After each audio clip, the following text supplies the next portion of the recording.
So, magandang umaga sa inyong lahat.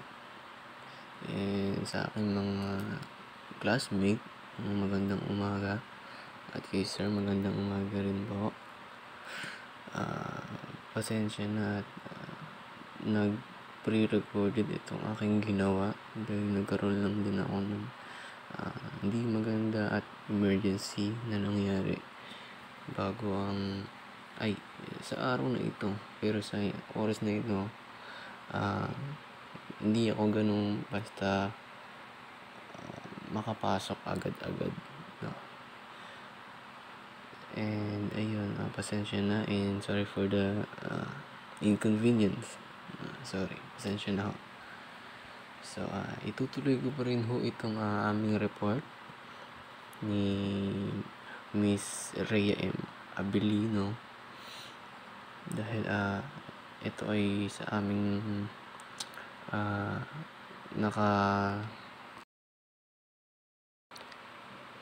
naka-assign. So, ayun na. Pagpapatuloy pa rin natin ito. At pasensya na at alam ko sa sarili ko na may late din ako eh. And ayun, umpisa na natin. So, dito na tayo sa magnetoencephalography or MEG, no? In the word magnetoencephalography, meaning by word, no? Magneto means magnet. Yun. Yung encephalography, yung encephal meaning nun is brain, no? Graphy meaning is graph. Ayun, kumbaga letrato ba? Ganun, letrato. So, yun ang magnetoencephalography or MEG. So, ito na. Measures the magnetic field generated by electric current in the brain. And the magnetic field measures are in the range of femtotesla to picotesla. MEG provides a very accurate resolution for the timing of neuronal activity. This is a non-invasive test. So, ang meaning sa antas ng cellular, ang mga individual na neuron sa utak ay may mga tinatawag tayong electrochemical properties, no? Na nagreresulta sa pagdaloy ng mga electrically charged ions sa pamamagitan ng isang cell. At ang mga electromagnetic field ay nabuo sa pamamagitan ng itong epekto na mabagal na pagdaloy ng ionic na ito. Yun, ganun siya. At habang ang magnitude ng mga field na nauugnay sa isang individual na neuron ay baliwala ang epekto ng maraming neuron. Magbibigay ng halimbawa, no? Halimbawa, 50,000 like that. And 50,000 to 100,000 film na nasasabik ng magkasama sa isang particular na lugar ay bumubuo ng isang nasusukat na magnetic field sa labas ng ulo. At ang mga neuromagnetic na signal na ito na nabuo sa utak ay napakaikli. Kumbaga 1 bilyong bahagi ng lakas ng magnetic field ng lupa. Ganun din siya kalakas, no? So, sa makatuwid, ang MEG scanner ay nangangailangan ng mga superconductive sensor o basta tawagin natin SQUID. SQUID. Yun, SQUID. Ang meaning naman ng SQUID ay superconductive quantum interference device. Yun, SQUID, no? At ang mga sensor ng SQUID ay nililigo sa isang malaking liquid helium or cooling unit sa humigit kumulang sabihin natin mga negative 269. You feel it? Like that. So, negative 269 degree Celsius, no? Dahil sa mababang impedance sa temperaturang ito, ang SQUID device ay maaaring makakita at magpalakas ng mga magnetic field na nabuo ng mga neuron ilang sentimetro ang layo mula sa sensor. Ganon. At ang isang magnetically shielded room ay naglalaman ng kagamitan. Ayan. At pinapagaan ang reference. Ayan. At ano nga ba ang advantage ng MEG? No? Ang MEG kasi ay may mga pakinabang sa parehong fMRI at EEG. Ang mga teknolohiya kasi na iyon ay umaakma sa isa't isa, no? Ngunit ang MEG lamang ang nagbibigay ng timing, pati na rin ang spatial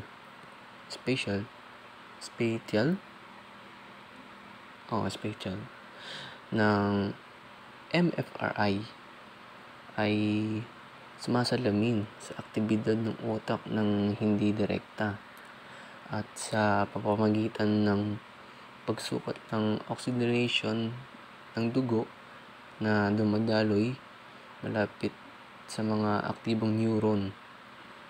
At ang mga signal ng MEG ay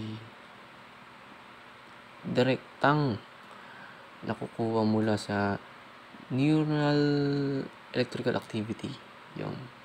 At ang mga signal ng MEG ay maaring magpakita ng ganap na aktibidad ng neuronal, samantalang ang mga signal ng fMRI ay nagpapakita ng kamag-anak na aktibidad ng neuronal. Ibig sabihin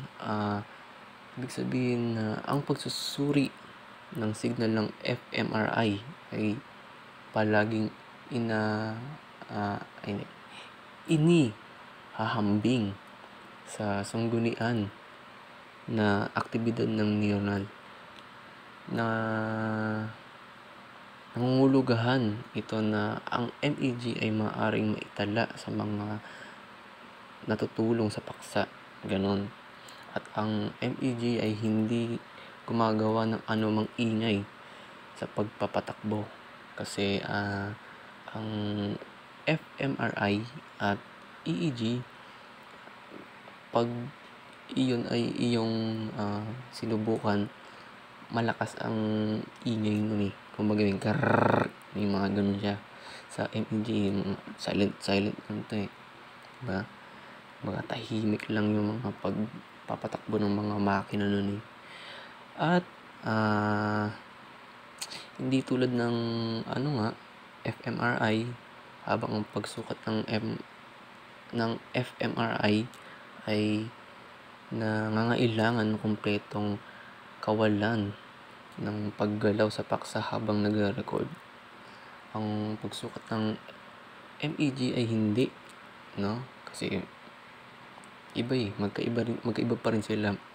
Kumbaga, mas masasabi na natin dito na nasa isang pamilya lang sila pero magkaiba sila ng function. Yung isa may mas sabihin natin na mas better, ganun.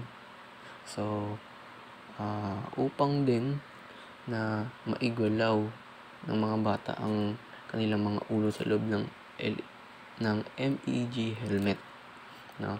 At ang MEG helmet naman ay ganito. Yan, ganyan siya. Kasi yung tulad ng iba, tulad ng MRI at EEG, kadalasan nakahiga, di ba? At buong ulo ang kanyang ini-scan.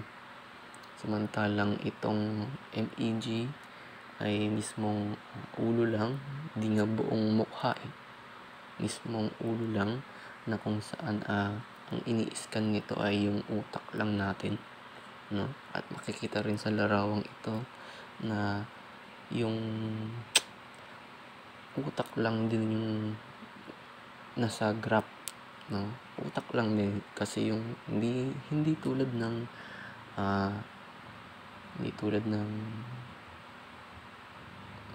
ang tawag dito, EEG at fMRI, kikita pa rin yung mga bungo nila, di ba? At iba-ibang mga functions sa brain. Ito mismong brain lang din. So ayun, tutungo naman tayo sa susunod na slide. At ito ay ang positron emission tomography or PET. Para sa akin, ang aking research dito in the word PET, positron emission tomography. Ang positron is position, kaya nga tulad ng nasa larawang ito na nasa bandang ibaba at kanan na side, yan yung positron, kumbaga image or position. Emission naman is yung mga nakikita natin may iba-ibang kulay, no? Tulad ng mga pula, green, blue, violet, ganyan. Tomography naman is picture tomography. Ayun siya, kumbaga position ng laman ng utak at larawan. Walay. So ayun, PET, ayun yan. So ang PET is an imaging test of the brain. It is used radioactive substance called a taser to look for disease or injury in the brain. A PET scan shows how the brain and its tissue are working. So ang ibig sabihin, ang positron emission tomography or PET scan ay isang imaging test na nakakatulong na ipakita ang metabolic o biochemical function ng iyong mga tissue at organ. At ang PET scan ay gumagamit ng radioactive na gamot na tinatawag na tracer upang ipakilala ang parehong typical at hindi typical na metabolic na aktibidad, no? So ang isang PET scan ay kadalasang nakakakita ng hindi typical na metabolismo ng tracer sa mga sakit bago lumitaw ang sakit sa ibang mga pagsusuri sa imaging, tulad ng tulad ng computerized tomography o yung CT, tulad ng kaninang sinabi, at magnetic resonance imaging o yung MRI, no? At kung matatanong nyo rin, no, sa akin, kasi ako yung reporter, kung ano ang taser din, no? Ang taser kasi ay kadalasang itinuturok sa isang ugat sa loob ng iyong kamay o braso. Ang taser ay magkokolekta ng mga bahagi ng iyong katawan na may mas mataas na antas ng metabolic o biochemical na aktibidad. At ito ay madalas na tumutukoy sa lokasyon ng sakit. At ang imahe ng PET ay karaniwang pinagsama sa CT o MRI at tinatawag na PET-CT or PET-MRI scan. Ganon. At ang PET scan din ay isang epektibong paraan upang tumulong sa pagtuklas ng iba't ibang kondisyon ng ating katawan, kabilang na ang kanser, sakit sa puso, at mga sakit sa utak, ganun. At maaaring gamitin ng iyong tagapagbigay ng pangangailangan, pangkalusugan ang impormasyon ito upang tumulong sa pag-diagnose o pagsubaybay o paggamot sa iyong kondisyon, like that. You feel him? So, ang ganito naman ang kanyang makina o teknolohiya. Ganito. Yan. Ganyan. So, halos magkakamukha, no? Ang mga itsura, yung ating mga makina. Kasi tulad ng mga naunang sinabi ng aking kamiyembro na ang mga larawang iyon ay halos pare-parehas hanggang dito, no? Ang naiiba lang dun is yung EEG kasi nilalagay siya mismo sa mga scalps na dun siya kumukuha ng signal para mag-produce na galing sa utak. Ganon. So, iba rin yun. Pero alam ko sa EEG ay may ganitong makinarya rin, no? Pero sabi ng iba, mas effective daw yung mismong nakatusok sa scalps mo para yung magnetic components nun papasok lang din sa iyong neurons, no? Para magkaroon ng information. So, ayun, ganyan yung kanyang larawan. Nakahiga ka rin dyan at ulo lang din ang ini-scan. So, next naman tayo. Dito naman tayo sa functional neuroimaging techniques. So, functional neuroimaging techniques can be used to determine the effect of brain injuries or disease on brain system related to cognition and behavior, and to determine how rehabilitation changes brain system. So, ang functional neuroimaging naman ay ang paggamit ng neuroimaging na teknolohiya upang sumukat o sukatin ang isang aspeto na pagganap ng utak. Kadalasan may layuning maunawaan ang kaugnayan sa pagitan ng aktibidad at ilang partikular na bahagi ng utak at mga partikular na pag-andar ng isip, no? At pangunahing ginagamit ito bilang tool sa pananaliksik sa cognitive neuroscience, cognitive psychology, neuropsychology, at social neuroscience.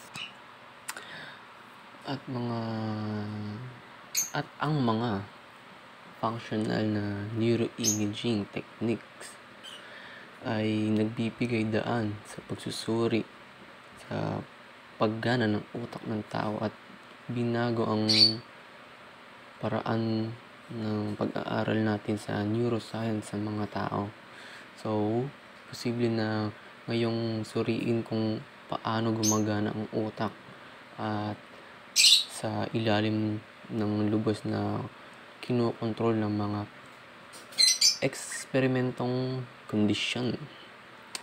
Swabe yun ah. So, sa konteksto ng stroke, ang functional brain imaging ay nagbibigay ng paraan ng pagtatasa kung paano binabago ng facial damage sa cortical or subcortical regions ang paraan ng paggana ng mga nakaligtas na neural network. You feel them? So, at kung paano nauugnay ang mga pagbabagong ito sa kapansanan at pagbawi sa mga pangunahing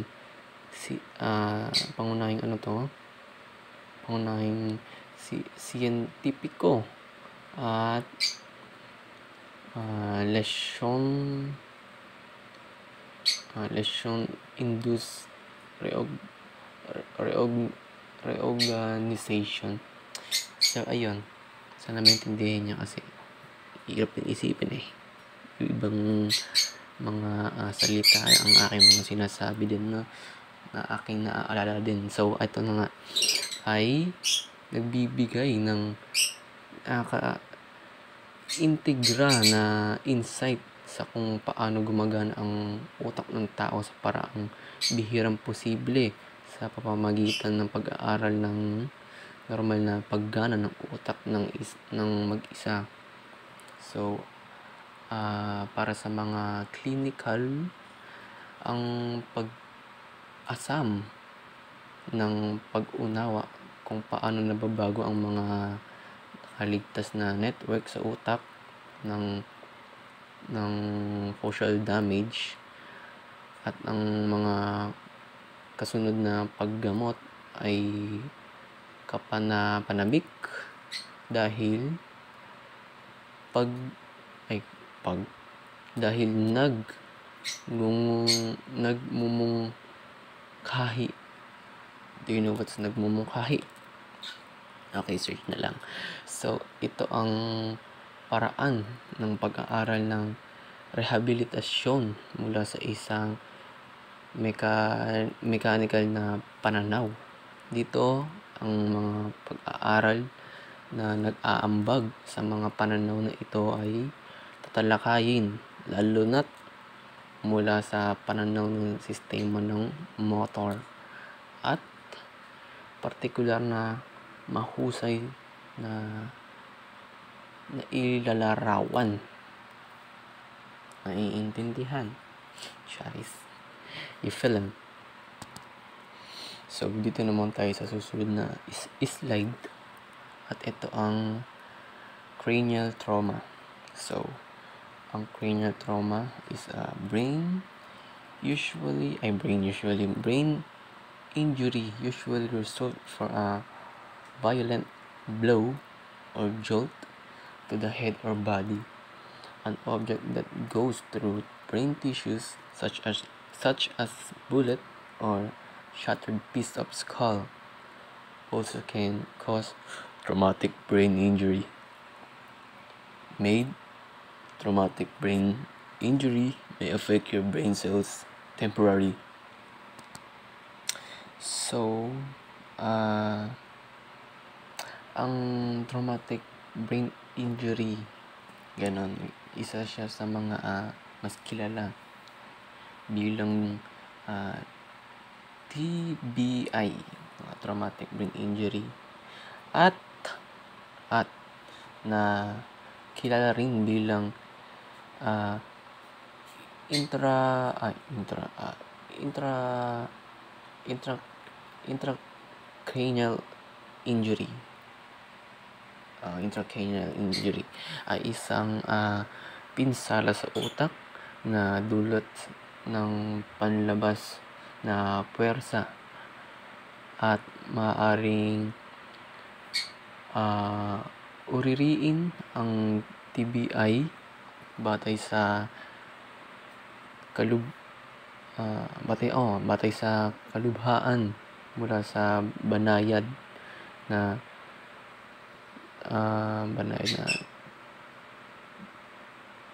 traum hindi. Hindi siya dun. So, mali. Ay, tama. Ano bang mali pala yung nasa isip ko. So, ayun na. Hanggang sa matinding traumatikong pinsala sa utak. Ang TBI ay maaari ding ilarawan batay sa mekanismo, sarado o matalim na pinsala sa ulo at iba pang mga tampok o halimbawa nagaganap sa isang partikular na lokasyon o isang malawak na lugar, ganun. At ang pinsala sa ulo ay isang mas malawak na kategorya na maaring may kasamang pinsala sa iba pang mga istruktura tulad ng mainit na bungo, ganun. Maaring magresulta ang TBI sa mga sintomas na pisikal, nagbibigay malay at panlipunang emosyonal at asal. Do you understand? Film. So, at ang mga resulta na maaaring mula sa kumpletong paggaling hanggang sa permanenteng kapansanan o kamatayan. Ayun. At kabilang sa mga sanhi ang pagkahulog ng sasakyan at e-bike. Charis. So, ang trauma sa utak ay mangyayari bilang resulta ng isang biglaang pagbilis o pagbabawas ng bilis ng loob ng cranium o sa pamamagitan ng isang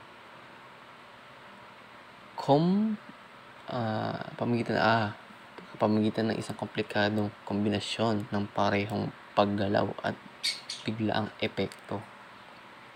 Ayun. So, bilang karagdagan sa pinsalang dulot sa sandali ng pinsala, ang iba't ibang mga kaganapan kasunod ng pinsala ay maaaring magresulta sa karagdagang pinsala at maaaring kabilang sa mga prosesong ito ang mga pagbabago sa daloy ng dugo ng cerebral at presyon ng loob ng dugo. Ayun. At ang ilan sa mga diskarte sa imaging na ginagamit para sa diagnosis ay katamtaman habang malubhang TBI ay kinabibilangan ng computer tomography o ng CT at magnetic resonance imaging, MRI. Ganon. So, yun ay dito sa ating slide na to. At magtungo naman tayo sa next slide at next and last slide. At ito ay ang practical neuroimaging. So, ang practical neuroimaging clinical example, ang neuroimaging helps to understand how the brain and the other parts of the nervous system works, and what structural or functional alternation may be associated with a given clinical presentation of a disease or medical condition. You feel them? So, ang neuroimaging o brain scanning ay gumagawa ng mga larawan ng utak o iba pang bahagi ng nervous system.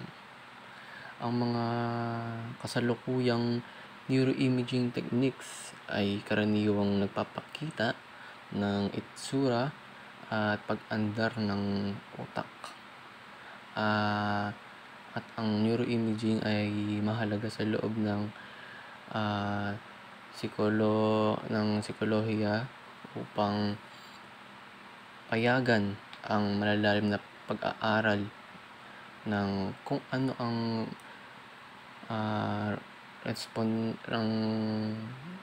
responsible para sa ilang partikular na bahagi ng utak, pati na rin ang kakayanan tukuyin ang mga pagkakaiba ng utak sa mga maaring may mga sakit sa utak o mga kondisyon sa kalusugan ng isip. At doon na rin nagtatapos ang aming report, no? Dahil last part na rin to, ay yun din ang ating conclusion ba. Yun na rin ang aking sasabi. At maraming salamat sa pakikinig, aking mga classmate at aking guro, aming professor. Maraming salamat. At unting share lang na malilate lang ako pumasok. Maraming salamat sa pakikinig at magandang umaga sa inyong lahat.